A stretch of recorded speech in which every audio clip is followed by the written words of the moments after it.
Hi friends, ఎలా ఉన్నారు అందరూ?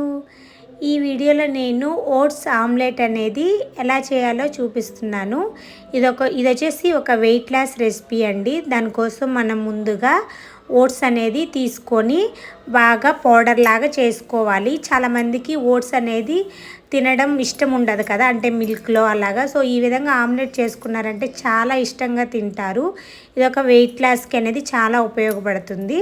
సో ఇంకా పౌడర్ చేసుకొని వాటర్ కానీ మిల్క్ కానీ వేసుకొని బాగా మిక్స్ చేసి పెట్టుకోవాలి. ఇంకా మన దగ్గర ఉండే వెజిటేబుల్స్ అన్నీ కూడా సన్నగా కట్ చేసుకొని బాగా మిక్స్ చేసుకోవాలి. ఇంకా మనకి ఎన్ని కావాల్సి ఉంటే అన్ని ఎగ్స్ వేసుకొని కొంచెం పెప్పర్ ఇంకా సాల్ట్ వేసుకొని బాగా మిక్స్ చేసుకొని ఇంకా నార్మల్గా మనము ఆమ్లెట్ ఎలా వేసుకుంటామో ఆ విధంగా వేసుకోవడమే. వీడియో నచ్చినట్లయితే please like, share and comment. Thanks for watching. Super టేస్టీగా అయితే ఉండింది, ఒకసారి ట్రై చేయండి. బై.